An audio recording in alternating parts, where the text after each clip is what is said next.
janji surga dan ancaman untuk orang yang tidak mau beriman dengan neraka.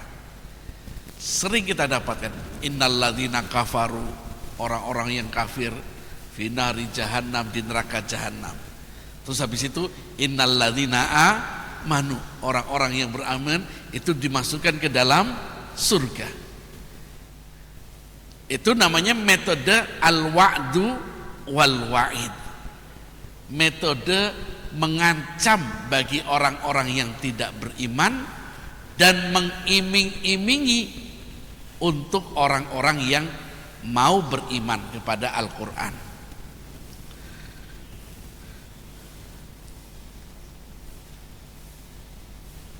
Kemudian kenapa kisah Nabi Musa ini menjadi terbanyak di dalam Al-Quran?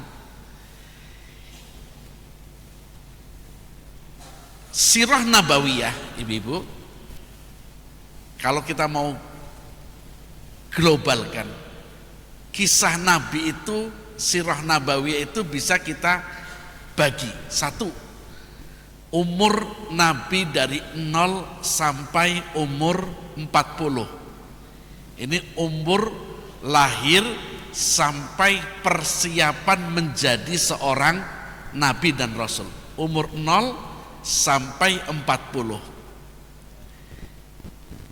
Dan di situ Nabi masih menjadi seorang pedagang.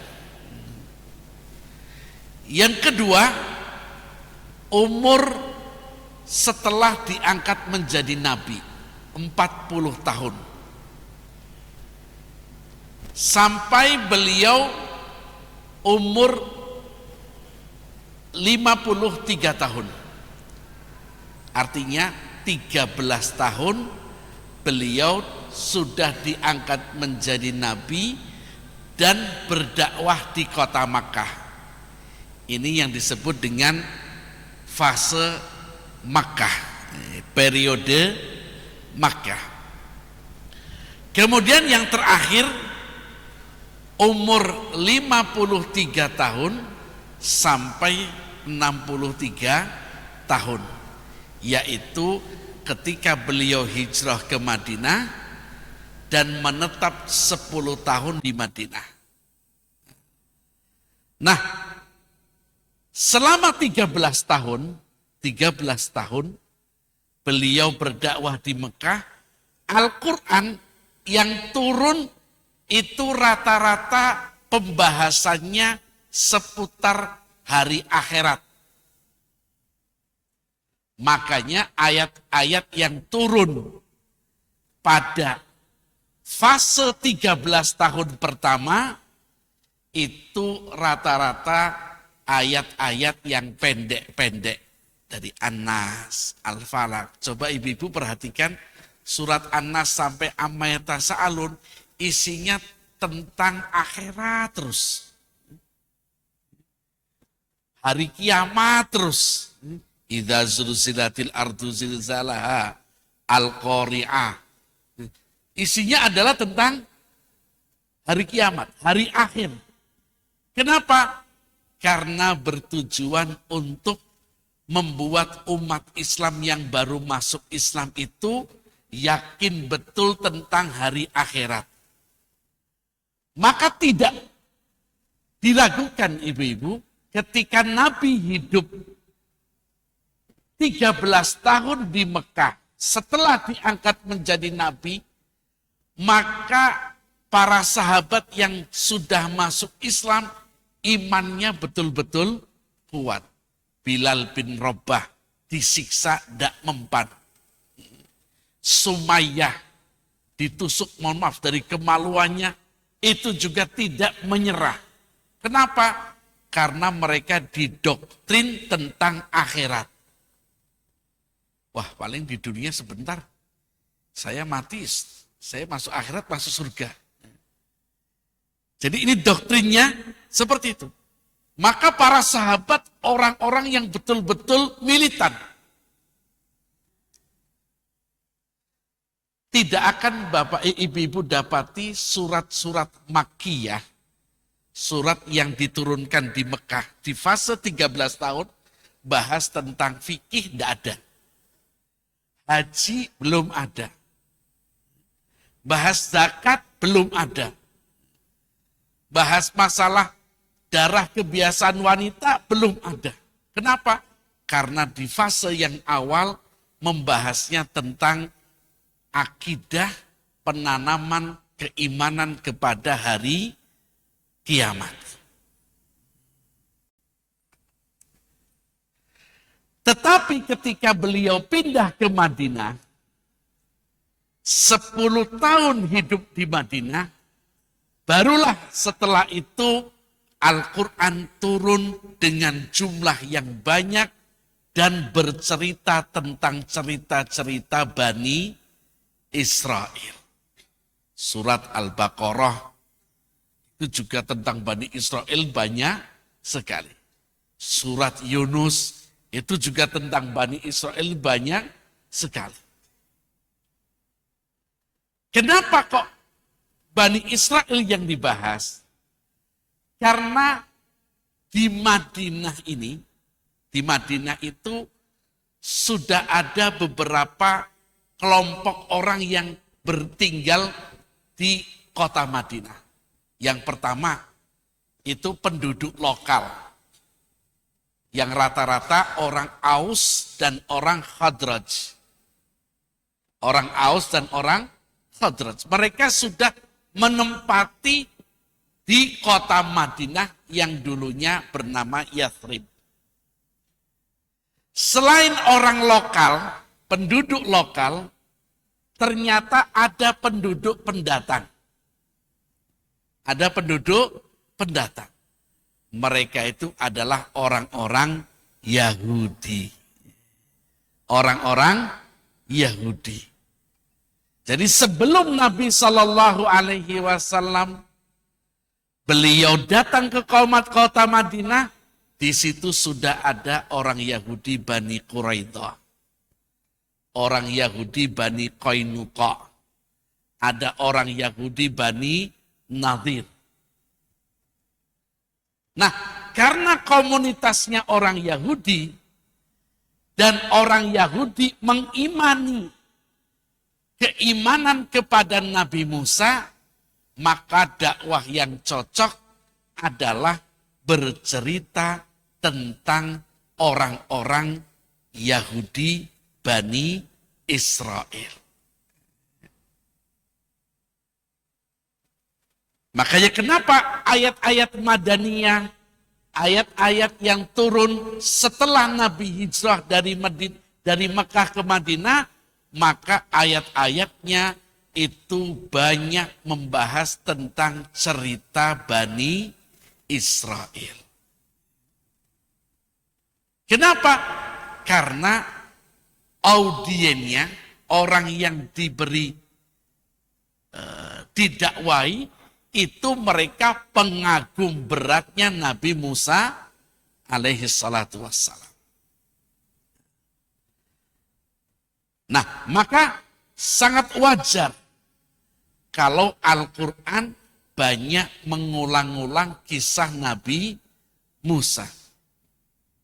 Kenapa Nabi Isa tidak banyak diulang-ulang?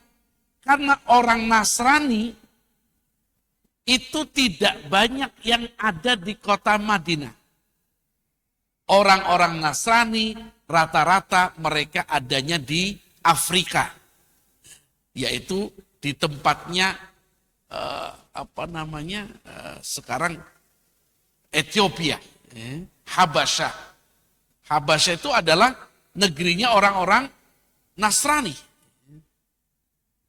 yang kemudian mereka lebih menyiarkan agama Nasraninya bukan ke arah Madinah, tapi justru lebih banyak ke arah Yaman. Maka di sana di Yaman banyak orang-orang Nasrani. Nah, terkait dengan kisah Nabi Musa alaihi salatu wassalam, kita akan membedah satu ayat atau dua ayat dari firman Allah Subhanahu wa taala.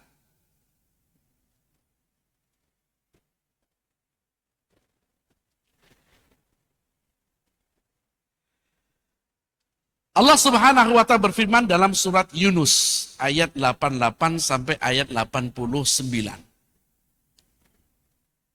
Ini ketika Nabi Musa alaihi salatu wassalam berdoa. Dan doa Nabi Musa itu banyak yang bisa diambil pelajaran.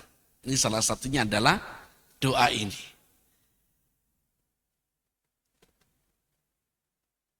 Ketika Nabi Musa alaihi salatu wassalam mendapatkan orang-orang Bani Israel, mendapatkan siksaan, kemudian Nabi Musa mulai berani melawan Fir'aun.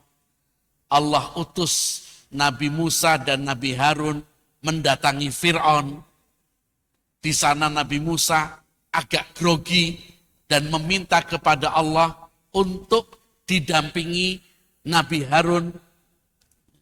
Kemudian sampai Nabi Musa berdoa kepada Allah, Rabbi sahli sadri wa yassirli amri wahlul 'uqdatam min lisani yafqahu qawli. Lalu kemudian setelah menantang duel Fir'aun dan akhirnya kemudian melarikan diri, sampailah mereka di pantai Laut Merah.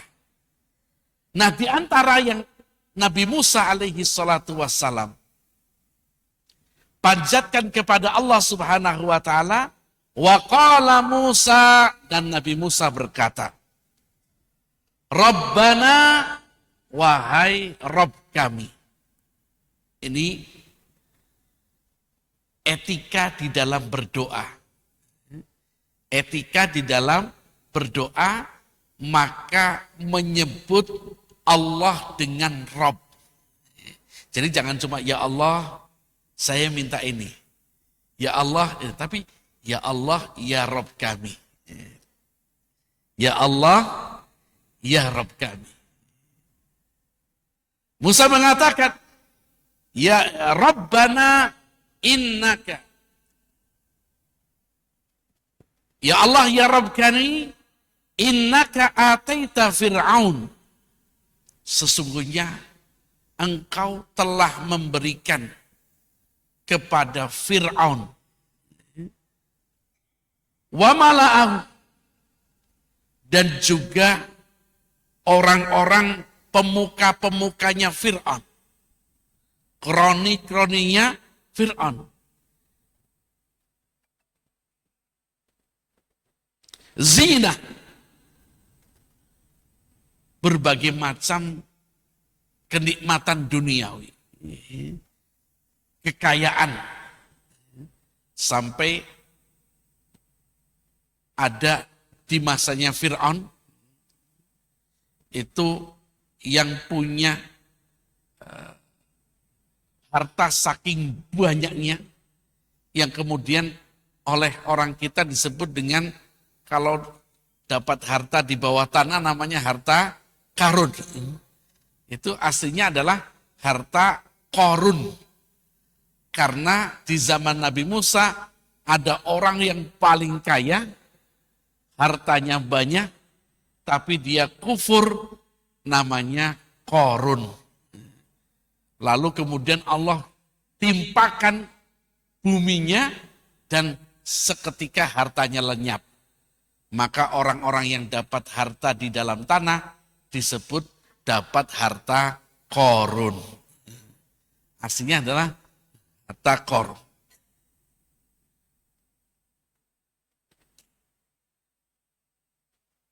Zinatan wa amwalan fil hayatid dunya. Engkau telah berikan mereka banyak sekali. Insyaallah Fir'aun ini luar biasa. Salah satu kenapa kok Fir'aun itu mengaku menjadi Tuhan, itu alasannya dia tidak pernah sakit sama sekali. Pilek mboten. Watuk sama sekali tidak pernah.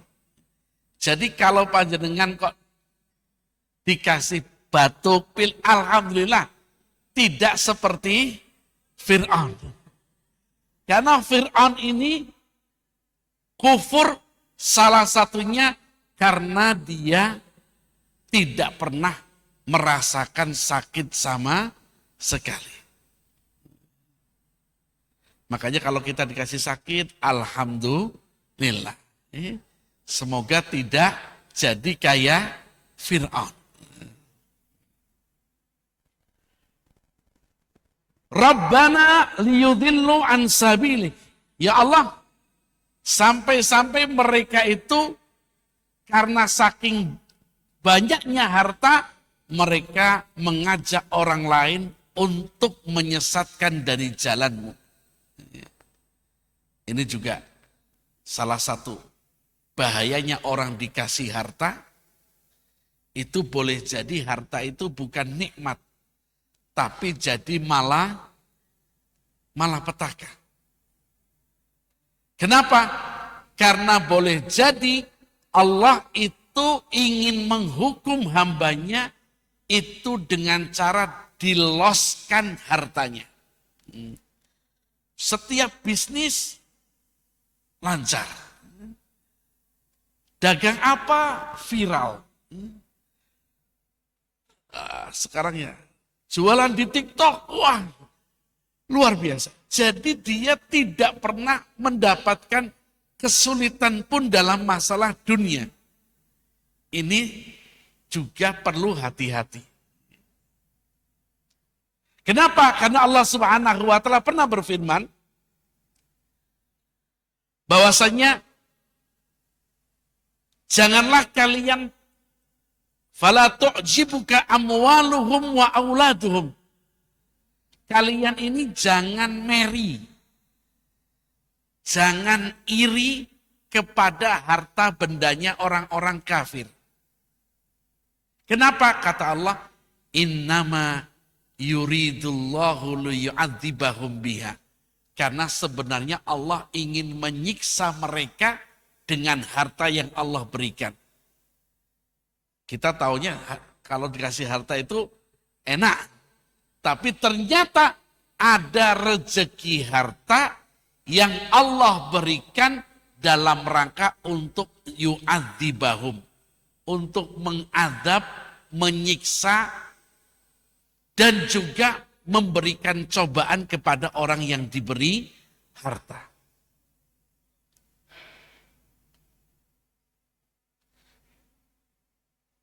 Kami ini lagi viral tentang masalah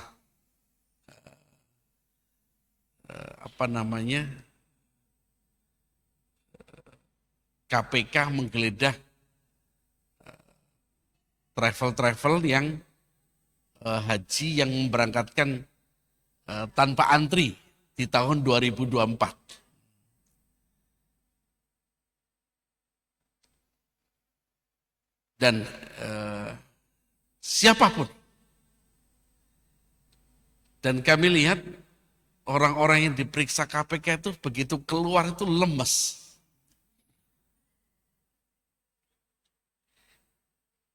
Mohon maaf, itu baru diperiksa KPK. Gimana kalau yang mengaudit, yang memeriksa Allah, terus hartanya banyak, apa enggak keringet dingin itu?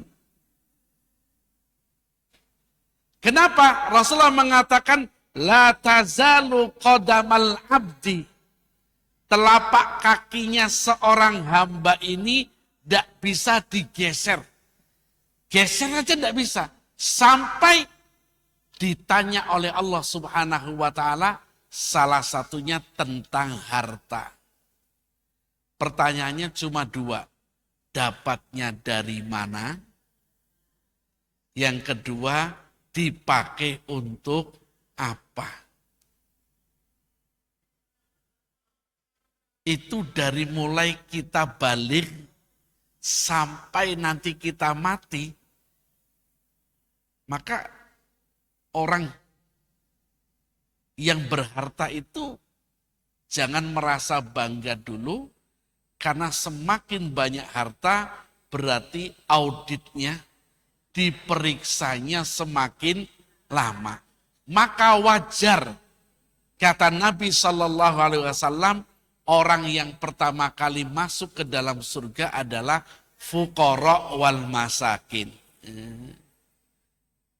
Yang paling masuk pertama kali surga adalah golongan orang-orang fakir dan miskin. Bukan karena mereka itu utama, betul. Karena mereka ketika ditanya hartanya gedek. Dapatnya dari mana? Nyari nggak dapat.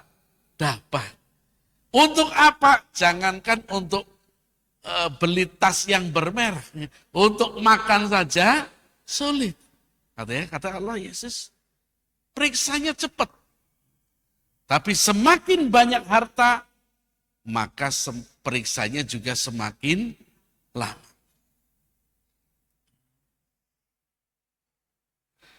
Nah, ini baru diperiksa KPK.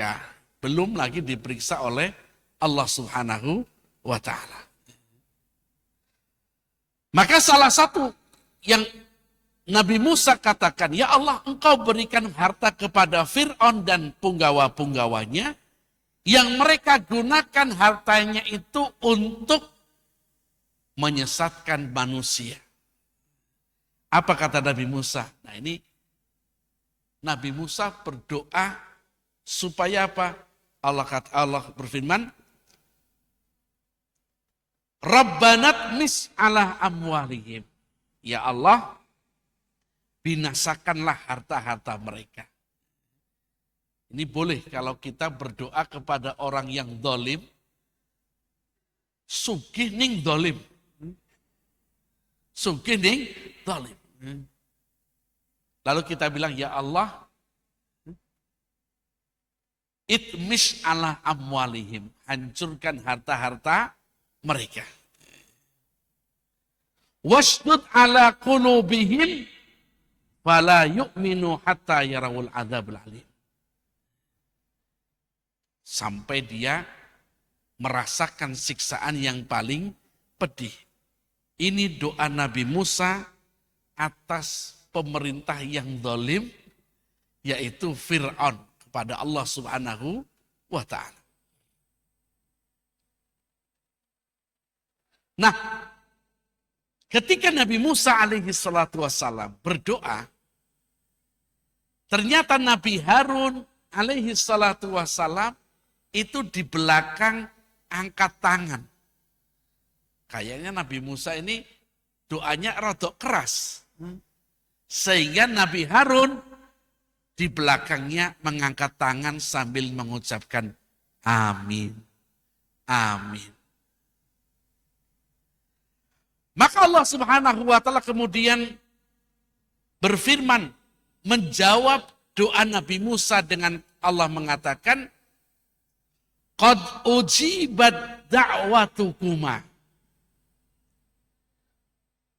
Wahai Musa, aku sudah menjawab, aku sudah meng-ACC, aku sudah mengabulkan doa kalian berdua. Coba perhatikan ibu-ibu ayat ini. Tadi yang doa siapa? Nabi Musa. Yang mengamini Nabi Harun. Tapi ketika Allah menjawab doa Nabi Musa, Allah katakan, aku sudah mengabulkan doa kalian berdua. Padahal yang doa sinten Musa. Ini menunjukkan bahwasannya orang yang mengaminkan itu memiliki kedudukan sama seperti orang yang berdoa. Maka disunahkan kalau ada orang berdoa, kita aminkan. Begitu kita mengaminkan, maka kedudukan kita sama seperti orang yang berdoa. Maka di sini ada hukum fikih. Ada hukum fikih yang cukup unik, ibu-ibu. Bahwa Orang yang sholat dan dia posisinya menjadi makmum, maka tidak perlu dia untuk membaca di belakang imam. Apapun. Termasuk tidak perlu membaca surat Al-Fatihah. Ya. Dalilnya salah satunya dari kisah Musa ini. Doa Nabi Musa. Makmum yang berimam kepada seorang imam dengan catatan. Imamnya membacanya dengan suara keras. Seperti sholat maghrib, isya, subuh.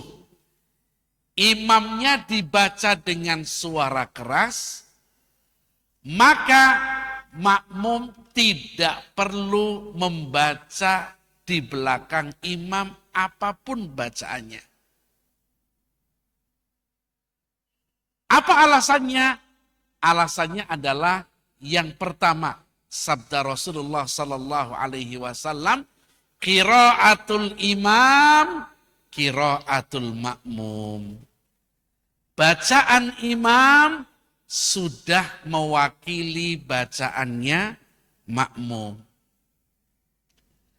Bacaan imam sudah mewakili bacaan makmum. Yang kedua,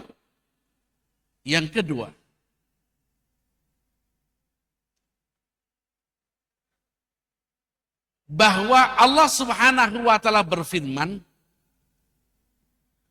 wa idza quri'al Qur'anu fastami'u lahu wa ansitu. Dan apabila dibacakan Al-Qur'an, maka dengarkan dan diamlah. Dengarkan dan diam. Imam Ahmad bin Hanbal rahimahullah mengatakan, sababun nuzul ayat ini, sebab-sebab turunnya ayat ini adalah ketika di dalam sholat. Ada sahabat yang membaca bacaan di dalam sholat dengan suara keras, yang imamnya juga ikut membaca. Lalu kemudian turunlah ayat, apabila dibacakan Al-Quran, tugasnya makmum cukup dengarkan dan diam. Maka apa? Makmum tidak punya kewajiban membaca Al-Quran. Apapun bacaan di belakang imam. Baik Al-Fatihah maupun surat-surat yang lain. Yang ketiga alasannya. Alasannya yang ketiga adalah kisah Nabi Musa tadi. Ketika Nabi Musa berdoa sedangkan Nabi Harun hanya mengaminkan, Allah katakan, qad ujibat da'watukuma. Aku sudah mengabulkan doa kalian berdua. Artinya Nabi Musa berdoa dan Nabi Harun juga ikut berdoa. Ketika makmum mendengarkan bacaan Al-Fatihah, lalu kemudian mengucapkan amin, maka berarti sama seperti orang yang sudah membaca Al-Fatihah. Maka makmum tidak punya kewajiban membaca Al-Fatihah di belakang imam. Yang keempat alasannya. Alasan yang keempat adalah secara akal. Ketika imam membaca bacaan keras di belakang, di depan makmum, tujuannya apa dibaca keras? Tujuannya agar makmum mendengarkan bacaan imam. Seandainya makmum juga punya kewajiban membaca di belakang imam, lalu bacaan keras imam fungsinya untuk apa? Kalau tidak didengarkan oleh makmum. Maka dari sini para ulama khususnya dalam mazhab Hambali mengatakan makmum tidak perlu membaca bacaan apapun di belakang imam ketika sholat berjamaah. Maksudnya bacaan Al-Fatihah dan surat setelah Al-Fatihah. Kalau, dengan catatan, kalau imamnya membaca dengan suara keras. Tapi kalau imamnya membacanya dengan sir, seperti sholat zuhur dan asar, maka makmum tetap wajib membaca Al-Fatihah. Apa alasannya? Alasannya Rasulullah mengatakan, la sholata liman lam yakra bifatihatil kitab. Tidak sah orang yang sholat tidak membaca Al-Fatihah. Sehingga pendapat mazhab Hambali ini menggabungkan antara pendapat Imam Syafi'i dan mazhab yang lain. Kalau Imam Syafi'i, makmum mau sholat zuhur, mau maghrib, tetap wajib baca Al-Fatihah. Ini pendapat mazhab Asy-Syafi'i. Kalau pendapat mazhab Maliki dan mazhab Hanafi, bahkan kalau mazhab Maliki itu agak unik lagi. Kalau makmum sengaja baca sendiri, lalu tidak memperhatikan bacaan imam, maka hukumnya makruh. Itu malah pendapat mazhab Maliki. Tapi kalau pendapat mazhab Hambali menggabungkan pendapat Imam Syafi'i dan pendapat mazhab Maliki dan Hanafi. Apa itu? Kalau dia makmum di belakang imam di dalam sholat-sholat yang dikeraskan, tidak perlu baca. Tapi kalau sholat yang sir, maka tetap wajib membaca Al-Fatihah. Nah ini di dalam ayat surat Yunus ini, Allah Subhanahu wa taala mengatakan qad ujibat da'watukuma. Allah katakan kepada Musa yang berdoa kepada Allah agar hartanya Fir'aun itu, hartanya penguasa yang zalim itu dihancurkan, maka Allah menjawab, Allah sudah ACC doanya. Allah sudah kabulkan doa kalian berdua. Nah ini salah satu bentuk doa Nabi Musa terhadap penguasa yang zalim.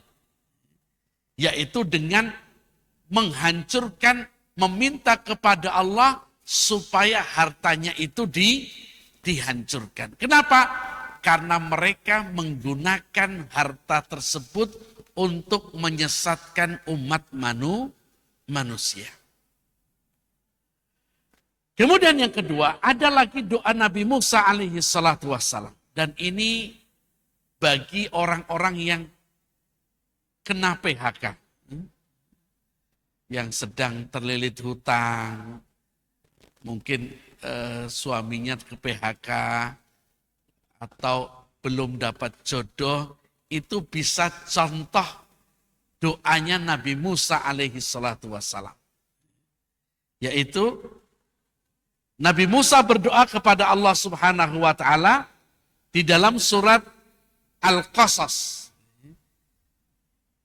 Dalam surat Al-Qasas ayat 24. Ini cocok bagi yang mungkin punya putra kok susah dapat jodoh, nyari jodoh kok sulit, terus rezekinya seret, ditambah lagi susah dapat pekerjaan.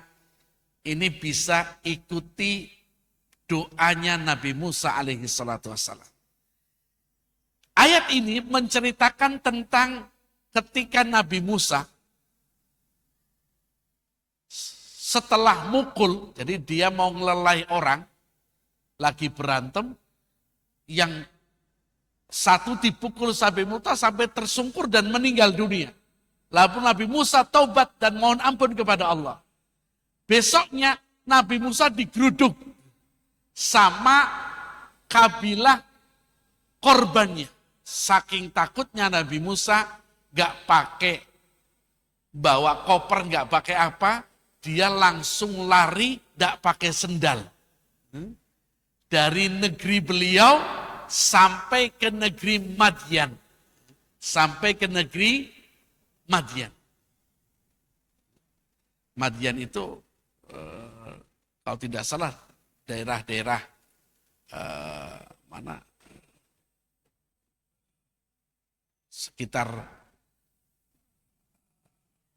Aman, Jordan, daerah Madyan. Ketika beliau sudah di Madyan, beliau mendapati ada dua orang gadis yang sedang menunggu antrian memberi minum ternaknya. Lalu dengan kerendahan hati Musa, dia menolong tanpa pamrih. Setelah menolong, dia duduk di sebuah pohon, lalu berdoa. Ini doanya. Ini bisa diamalkan nanti untuk putra-putrinya yang sulit dapat jodoh. Fasaqalahuma summa tawalla ila dhilli faqal. Setelah memberi minum ternaknya dua perempuan tadi, kemudian dia menuju ke tempat yang teduh lalu berdoa. Ini orang yang lagi most wanted, lagi dicari-cari. Lagi orang yang lagi dikejar-kejar. Lalu dia mengatakan, Rabbi inni lima anzalta ilayya min khairin faqir. Ya Allah, ya Tuhanku, sesungguhnya aku sangat membutuhkan kebaikan yang Engkau turunkan kepadaku. Ya Allah, aku butuh sekali pertolonganmu. Butuh sekali pertolonganmu. Nah, doa ini ternyata langsung diijabai oleh Allah. Lagi duduk-duduk, ternyata dua perempuan ini menghampiri lagi dan mengatakan, wahai mas-mas ganteng, dipanggil bapak saya menghadap. Karena belum kenal. Lalu apa? Sampai di rumah ayahnya Nabi Syuaib. Ternyata dia anaknya Nabi Syuaib. Nabi Syuaib mengatakan, terima kasih sudah menolong anak saya. Bagaimana kalau kamu tak nikahkan dengan anak saya? Berarti langsung dapat jodoh. Langsung dapat jodoh. Kemudian bukan cuma itu. Kamu kan gak punya apa-apa. Sudah maharnya kamu ngurusi ternak saya. Selama 8 tahun. Sama Nia hijat. Kalau mau ditambahi 2 tahun lagi ya boleh. Akhirnya dapat pekerjaan. Jadi sudah dapat jodoh, dapat pekerjaan.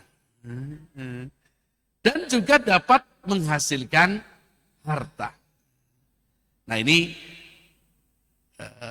para ulama mengatakan satu amalan doa yang bisa kita panjatkan untuk orang-orang yang sulit jodoh, untuk sulit rezekinya, sulit mendapatkan pekerjaan, bisa amalkan doa ini, tapi diawali dengan beramal soleh dulu. Dengan nolong orang dulu, tapi tidak usah berteduh. Jadi habis nolong orang, gak usah cari pohon di bawahnya seperti Musa, tidak perlu. Habis nolong orang, lalu doalah dengan doa, Rabbi inni bi lima anzalta ilayya min khairin faqir. Ya Allah, sesungguhnya aku sangat membutuhkan sekali kebaikan yang engkau berikan kepadaku. Nah ini khususnya ibu-ibu yang punya putra, yang punya putri, sudah waktunya kok belum ada jodoh-jodoh, belum ada pekerjaan, bisa minta untuk amalkan doa ini. Semoga Allah Subhanahu wa taala memberikan jodoh yang baik, pekerjaan yang baik, dan harta yang barokah seperti Nabi Musa alaihi salatu wassalam. Perkataan Bapak Ibu yang muliakan, kajian kita pada siang hari ini mudah-mudahan ada manfaatnya, dan mohon maaf kalau ada kekurangan. Wassallallahu ala nabiyina Muhammadin wa ala alihi wa sahbihi wasallam. Assalamualaikum warahmatullahi wabarakatuh. Ibu-ibu, apakah ada yang mau bertanya? Monggo, silahkan yang mau bertanya. Ada yang mau tanya? Ada yang mau bertanyakan atau udah jelas semua tadi terkait doa-doa Nabi Musa? Ya udah kalau gitu saya yang bertanya Ustadz. Ketika kita berdoa itu, doanya itu kan harus ada adabnya ya Ustadz. Doa itu harus ada adabnya. Adab yang terbaik dalam berdoa agar doa itu lebih makbul gitu. Yang pertama, yang kedua, apakah doa diucapkan sama doa dalam hati itu tingkatannya itu sama? Mungkin itu dulu Ustaz.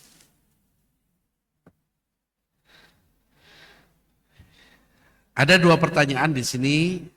Yang pertama, bagaimana adab berdoa dan tips biar doanya dikabulkan.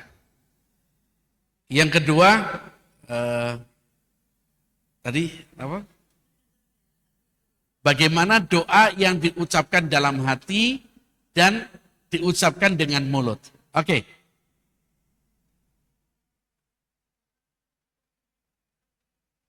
Nabi Shallallahu Alaihi Wasallam ini pernah memberikan tips agar doanya itu makbul. Dan itu banyak sekali adab-adabnya. Tapi ada salah satu caranya. Bagaimana berdoa yang baik itu? Kata Nabi, berdoalah seperti layaknya anak kecil yang minta dibelikan jajan atau mainan. Bagaimana? Anak kecil itu mesti kalau nggak dituruti apa? Nangis. Anak kecil itu kalau tidak dituruti nangis. Nah, doa yang terbaik itu adalah sambil nangis dan merengek-rengek. Oh, mau saya sudah daftar haji, sudah 7 tahun, melunasi kok ya. Masa ya engkau nggak punya duit ya Allah. Misalkan gitu. Dan ini yulahan, jadi kita berdoa kepada Allah sambil merengek-rengek, itu boleh. Dan ini yang kata Nabi ini solusinya. Kalau kita pengen cepat untuk dikabulkan. Yang kedua, yang namanya doa anak. Minta mainan, minta jajan. Baru saja 5 menit bilang, ya nanti. 5 menit kemudian apa dia yang dilakukan? Ngomong lagi. Mana Bu jajannya? Dibilang sebentar. Tadi nanti. Sekarang sebentar. Baru 1 menit nanya lagi. Bu, mana jajannya? Kenapa? Karena Allah itu suka kalau diminta kok terus-terusan. Baru aja menit ini minta sembuh. 10 menit lagi doa, ya Allah, saya minta sembuh lagi. Besok lagi, ya Allah, saya minta sembuh lagi. Terus diulang-ulang terus. Jangan, kemarin saya doa ini nggak makbul. Ya paling juga ini nggak makbul lagi dah. Doa yang terbaik itu adalah doa yang selalu diulang-ulang. Kemudian ikuti juga modelnya Nabi Musa alaihi salatu wassalam. Doanya apa? Dengan menyebut namanya Allah. Rabbana, ya Allah ya Rabb kami. Engkau katanya engkau maha kaya, yang punya langit dan bumi. Masa cicilan mobil saja engkau nggak kuat ya. Jadi boleh, berkeluh kesah kepada Allah. Ya Allah, menyicil mobil, lunasi aja, masa engkau nggak mampu ya Allah? Masa saya harus berharap kepada selain engkau ya Allah? Ya Allah, ya Rabb kami, engkau katanya Razzaq. Saya minta rezeki ya Allah. Jadi sebutkan nama-nama dan sifat-sifat Allah. Ini juga salah satu cara tips agar doa kita itu dikabulkan. Dan yang paling penting ini adalah jangan lupa iringi dengan sholawat kepada Nabi Muhammad Sallallahu Alaihi Wasallam. Jadi caranya bagaimana? Ini caranya. Kalau doa, memulai doa itu dengan hamdalah lalu sholawat. Itu kalau memulai. Alhamdulillahirabbil alamin. Allahumma sholli ala Muhammad. Alhamdulillah dulu baru sholawat. Tapi kalau untuk mengakhiri doa, maka sholawat dulu baru hamdalah. Wa sallallahu ala sayyidina Muhammadin wa ala alihi wa sahbihi wa sallam walhamdulillahi rabbil alamin. Jadi mengawali doa dengan hamdalah lalu sholawat, lalu mengakhiri doa dengan sholawat dan ditutup dengan hamdalah. Itu adab-adab di dalam doa. Dan banyak sekali doa-doa, adab-adab doa. Salah satunya, doa tidak boleh terlalu spesifik. Ngarani yang, jadi misalkan gini, ya Allah minta doa, saya minta Pajero keluaran yang metik. Jadi tidak perlu kita ngarani jenisnya, cukup global saja, ya Allah tolong berikan saya kendaraan yang baik. Tidak perlu spesifik.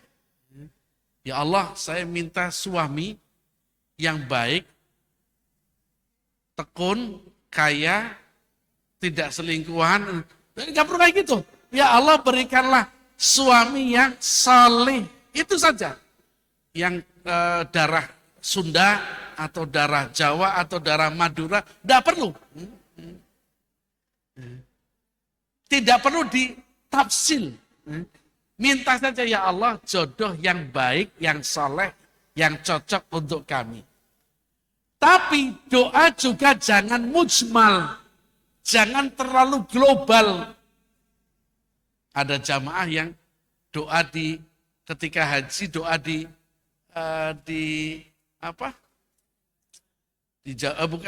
Ka'bah, saat tawaf dia bingung mau doa nggak bisa bacanya. Terus saya bilang, ya Allah, ini ustadznya yang bikin doa-doa gantung ini, insya Allah doanya baik semua. Ya Allah, kabulkanlah yang digantung-gantungan ini.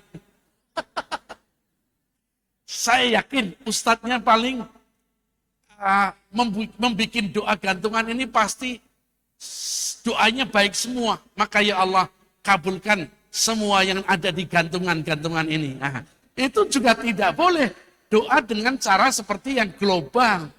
Ya minta, ya minta. Tapi jangan bawa bukunya Ustadz Abduh yang berapa doa itu, ya Allah. Ini Ustadz Abduh yang menciptakan ini, ya Allah. Kabulkan semua yang ada dalam isinya. Ya, jangan gitu juga. Jadi tidak boleh terlalu global, tapi juga jangan terlalu spesifik. Kemudian yang kedua, apakah doa itu sama jika diucapkan dengan lisan ataukah di dalam hati? Perlu diingat, doa dibagi menjadi dua. ada doa yang di dalam ibadah dan ada doa yang di luar ibadah. Kalau doa yang ada di dalam ibadah, maka harus dilafadzkan. Misalkan doa antara dua sujud.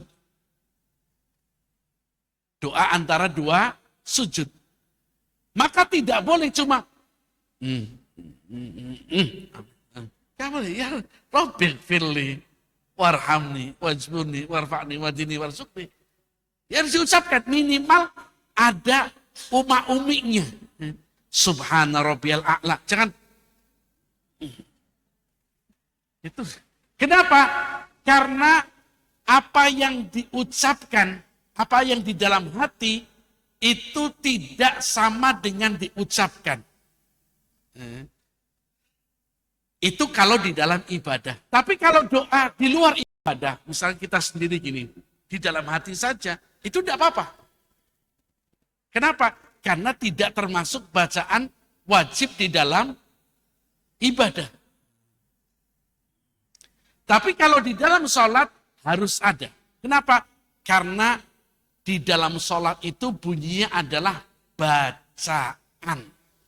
Dan yang namanya bacaan harus ada umiknya, harus ada gerak-gerik lisannya. Maka tidak boleh baca Al-Fatihah, Allahu Akbar. Tidak boleh, harus Bismillah. Alhamdulillah. Jadi ada umik. Kalau hanya di dalam hati, itu tidak dikatakan dengan bacaan. Makanya Allah Subhanahu wa taala berfirman, la tuharrik bihi lisanaka litajala bih. Jangan kamu cepat-cepat menggerakkan lisanmu untuk membaca. Kenapa? Karena bacaan itu identik dengan menggerakkan mulut. Dan orang yang hanya di dalam hati tapi tidak diucapkan di mulut, maka itu tidak dikatakan ucapan. Misalkan, suami marah sama istri. Pengennya cerai, tapi ngempet. Meskipun di dalam hati dia ucapkan 1000 kali cerai, tapi selama belum diucapkan, tidak jatuh talak. Kenapa? Belum sempat diucapkan, baru ada di pikiran dan di hati, itu tidak disebut dengan ucapan. Tapi dia SMS, WA. Oh jatuh kalau itu. Rawani ngomong tapi WA. Wetak, pegat. Meskipun dia WA tetap jatuh talak. Kenapa? Karena bacaan, tulisan itu memiliki hukum sama seperti ucapan. Contoh, ibu-ibu sholat. Allahu Akbar. Ada handphonenya bunyi. Terus diangkat. Maaf, saya sedang sholat. Batal sholatnya.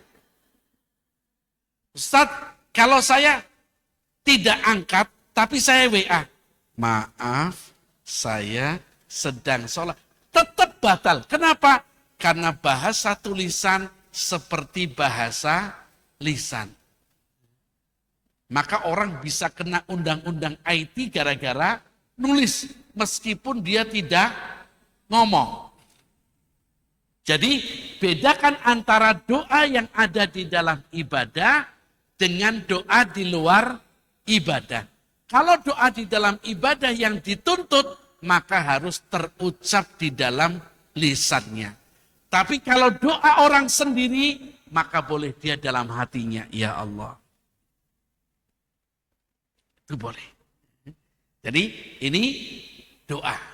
Tapi kalau dikatakan apakah di dalam hati termasuk ucapan? Tidak. Karena ucapan itu harus keluar dari mulut. Wallahu ta'ala a'lam bishawab. Ada lain? Ada lagi yang mau bertanya? Anjir. Ya. Oh ya.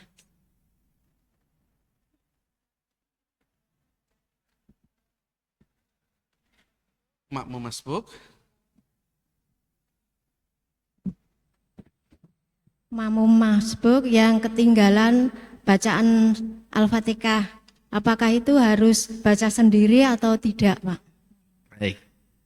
Pertanyaannya, apakah makmum masbuk harus mengikuti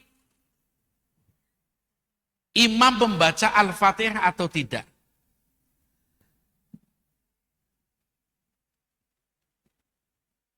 Ada sahabat namanya Abu Bakrah. Sahabat namanya Abu Bakrah. Dia ini sholat tapi terlambat. Sholat tapi terlambat. Ketika Nabi sedang rukuk dengan sahabat yang lain, dengan makmum yang lain, dia dari pintu itu sudah Allahu Akbar sambil jadi ini mungkin orang Jakarta bilang KMR, kagak mau rugi. Nah, karena dia ini berjalan sambil rukuk untuk bisa masuk ke shaf, maka dia suaranya duk duk duk duk duk. Setelah salam, Nabi nanya, tadi siapa yang berisik? Tadi siapa yang berisik? Abu Bakar ngacung, saya Rasulullah. Kenapa? Tadi waktu saya masuk masjid di pintu sudah rukuk, makanya saya rukuk. Allahu Akbar. Allahu Akbarnya itu takbiratul ihramnya di pintu. Terus sambil rukuk dia jalan. Makanya saya ada suara tadi. Kata Nabi, lain kali jangan berisik kalau sholat. Lain kali kalau sholat jangan berisik. Di sini Nabi hanya negur masalah berisiknya. Tapi Nabi tidak negur Abu Bakrah ngulang sholatnya. Atau nambahi 1 rakaat. Kan dia ketinggalan ini. Ketinggalan Al-Fatihah, ketinggalan bacaan, tapi dia dapat rukuk bersama imam. Dia ikut rukuk bersama imam. Dan Nabi tidak negur Abu Bakar untuk nambah 1 rakaat. Seandainya makmum yang ketinggalan Al-Fatihah itu dianggap telat 1 rakaat, maka Abu Bakar harus nambah 1 rakaat. Tetapi nyatanya tidak. Abu Bakar dia telat, tapi salamnya ikut dengan jamaah yang lain. Ini menunjukkan kata para ulama, batasan minimal. Batasan minimal. Makmum itu dianggap masbuk kalau ketinggalan rukuk dari sholat berjamaah. Jadi idza adrakal makmum ar-rukuk, kalau makmum mendapatkan rukuk bersama imam, terhitung 1 rakaat. Kalau dapat rukuk. Terus cara dapatnya gimana? Cara dapatnya, kalau imam rukuk, ini ada 2 kemungkinan. 1, kita takbir. Harus diucapkan Allahu Akbar. Lalu kemudian bisa Allahu Akbar. Atau Allahu Akbar, kemudian langsung rukuk. Tidak perlu Allahu Akbar yang kedua. Yang tidak boleh adalah ketika dia Allahu Akbar, tapi posisinya langsung rukuk. Dan tidak tegap terlebih dahulu. Kenapa? Syaratnya takbiratul ihram itu harus berdiri dengan tegak. Allahu Akbar, baru dikatakan sah takbiratul ihram. Tapi kalau Allahu Akbar, maka ini sholatnya yang tidak sah semuanya. Kenapa? Karena dia tidak takbiratul ihram dengan tegak berdiri. Dengan tegak berdiri. Jadi caranya bagaimana? Maka caranya adalah dengan cara dia masuk ke dalam sholat langsung rukuk. Sehingga apa pertanyaan tadi? Bagaimana dengan orang yang tidak mendapat Al-Fatihah? Maka jawabannya selama mendapatkan rukuk bersama imam terhitung mendapatkan 1 rakaat. Selama terhitung mendapatkan 1 rakaat rukuk bersama imam. Kemudian, dan ini juga menjadi catatan untuk bapak-bapak. Ya, nanti kalau pulang ngomong ke bapak-bapak tentang sholat Jumat. Kan bapak-bapak ada yang modelnya Jumatan mesti terlambat. Mepet. Nah, bagaimana kalau orang sholat Jumat, tapi dia terlambat sholatnya. Dan terlambatnya sudah rakaat kedua setelah bangun dari rukuknya imam. Bagaimana caranya? Maka dia tetap ikut sholat berserta imam, tapi niatnya bukan Jumatan, tapi sholat duhur 4 rakaat. Kenapa? Karena dia tidak terhitung berjamaah. Sedangkan syarat sahnya Jumatan harus berjamaah. Sedangkan dia tidak dikatakan jamaah karena tidak mendapatkan 1 rakaat pun bersama imam. Jadi minimal dia mendapatkan rukuk pada rakaat kedua rukuknya imam. Wallahu a'lam bishawab. Alhamdulillah. Mungkin ditutup dengan doa Ustadz. Yeah. Baik, ibu-ibu, mari kita angkat kedua tangan kita sebagai bentuk kita fakir di hadapan Allah Subhanahu wa taala. Semoga Allah mendengarkan doa-doa kita yang mungkin sedang ditimpa musibah, ditimpa masalah, Allah berikan kemudahan. Yang sedang diuji sakit, Allah berikan kesembuhan. Yang sedang terlilit hutang, Allah mudahkan untuk melunasi. Allahumma salli wa sallim wa radiyallahu ta'ala an kulli sahabat Rasulillah ajma'in. Walhamdulillahi rabbil alamin. Allahumma salli ala Muhammad wa ala ali Muhammad kama sallaita ala Ibrahim wa ala ali Ibrahim innaka Hamidum Majid. Allahumma ighfir lil muslimina wal muslimat wal mu'minina wal mu'minat al ahya'i minhum wal amwat innaka sami'un qaribun mujibud da'wat. Ya Allah, ya Tuhan kami, Zat yang maha menciptakan kami, Zat yang memberi rizki kepada kami. Ampunilah dosa-dosa kami ya Allah. Ampuni dosa saudara-saudara kami yang mukmin ataupun yang mukminah, yang masih hidup bersama kami ataupun yang sudah mendahului kami. Ya Allah, ya Tuhan kami, sungguh Engkau adalah Zat yang maha dekat kepada kami dan menjawab semua permohonan-permohonan kami. Allahumma ighfir lana wa liwalidayna warhamhuma kama rabbayana shighara. Ya Allah, ya Tuhan kami, sungguh kami memiliki kedua orang tua yang amat kami sayangi dan kami cintai.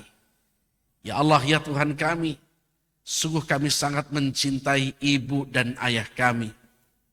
Ya Allah, ya Tuhan kami, tapi apa yang terjadi saat ini Engkau telah ambil keduanya dari kami, sedangkan kami belum sempat berbakti kepada keduanya. Maka pada doa kami ini ya Allah, di rumah-Mu yang mulia ini, bersama kawan-kawan kami yang salehah, kami memohon kepadamu ya Allah, ampunilah ibu kami ya Allah. Ampuni dosa ayah kami ya Allah. Ya Allah, ya Tuhan kami, sayangilah beliau berdua ya Allah, sebagaimana beliau berdua menyayangi kami ketika kami masih kecil. Ya Allah, ya Tuhan kami, jadikan semua pengorbanan beliau berdua sebagai amal soleh yang mendekatkan beliau ke dalam surga-Mu. Allahumma ighfir lana wa liwalidayna warhamhuma kama rabbayana shighara. Rabbana hab lana min azwajina wa dhurriyyatina qurrata a'yun waj'alna lil muttaqina imama. Ya Allah, ya Tuhan kami memiliki keluarga, anak, cucu yang menyenangkan hati kami. Maka ya Allah, anugerahkan kepada kami keluarga yang mencintai kami, keluarga yang menjadi penghias penglihatan mata kami.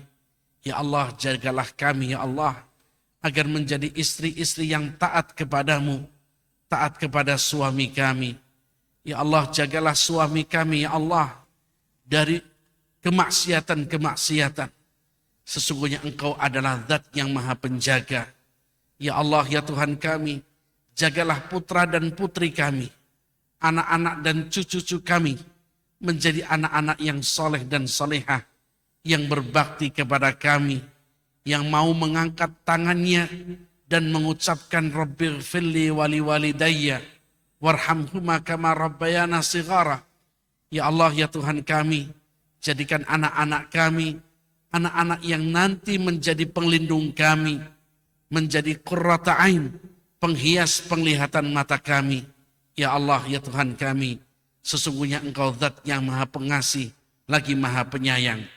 Allahumma la tada' lana fi maqamina hadza dhanban illa ghafarta, wala dainan illa qadaitah, wala maridan illa syafaitah, wala hamman illa farajtah, wala hajatan min hawaijid dunya illa qadaitaha wa yassartaha ya arhamar rahimin.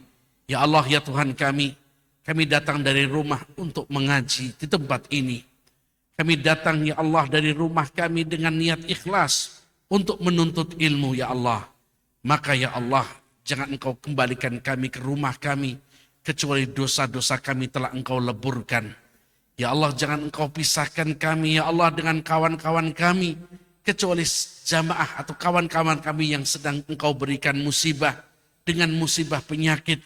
Maka ya Allah, sembuhkan penyakit beliau, angkat penyakit beliau, berikan kesembuhan yang tidak lagi diikuti dengan rasa sakit. Ya Allah, ya Tuhan kami, jika di antara kami yang hadir sedang ada masalah, maka ya Allah selesaikan masalahnya. Ya Allah, jika ada yang sedang bersedih, maka ya Allah berikan kegembiraan kepadanya.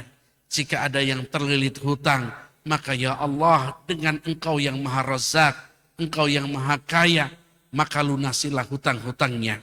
Rabbana zalamna anfusana wa illam taghfir lana wa tarhamna lanakunanna minal khasirin. Ya Allah, ya Tuhan kami hamba yang lemah, kami yang setiap hari bermaksiat, sedangkan Engkau masih tetap memberikan rizki kepada kami. Maka ya Allah, kami mohon kepadamu ya Allah, atas dosa-dosa kami, ampunilah dosa-dosa kami, tutupilah aib-aib kami ya Allah, tutupilah aib saudara-saudara kami. Ya Allah, ya Tuhan kami, sesungguhnya Engkau Zat yang Maha menutup aib-aib dan kesalahan kami. Rabbana atina fid dunya hasanah wa fil akhirati hasanah wa qina adzabannar. Ya Allah, berikanlah kebahagiaan kami di dunia dan juga kebahagiaan kami di akhirat kelak. Ya Allah, ya Tuhan kami, jangan Engkau tutup usia kami kecuali Engkau panggil kami menjadi tamu-tamumu sebagai para jamaah haji. Ya Allah, jangan Engkau tutup usia kami kecuali berikan kesempatan kami ya Allah untuk bisa wukuf di Arafah bersama hamba-hambamu ya Allah. Ya Allah, ya Tuhan kami, jangan Engkau wafatkan kami ya Allah kecuali Engkau berikan kesempatan kami untuk bisa tawaf di Ka'bahmu. Rabbana atina fid dunya hasanah wa fil akhirati hasanah wa qina adzabannar. Subhana rabbika rabbil izzati amma yasifun wa salamun alal mursalin walhamdulillahi rabbil alamin.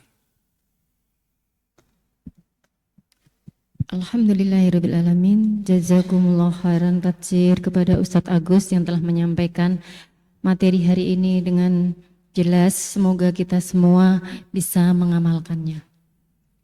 Ibu-ibu yang dirahmati Allah, mari kita tutup kajian halakoh hari ini dengan bersama-sama beristighfar 3 kali dulu sebelum kita mengucapkan penutup majelis.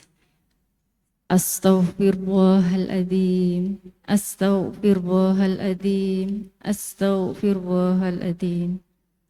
Mari kita tutup bersama-sama dengan doa penutup hafaratul majelis. Subhanakallahumma wa bihamdika asyhadu an la ilaha illa anta astaghfiruka wa atubu ilaik. Wabillahi taufik wal hidayah. Wassalamualaikum warahmatullahi wabarakatuh. Kepada ibu-ibu semua, jazakumullah khairan katsir atas kehadirannya. Fi amanillah, semoga perjalanannya lancar sampai di rumah, sampai tujuan, dan kami tunggu kehadiran kembali di pekan depan.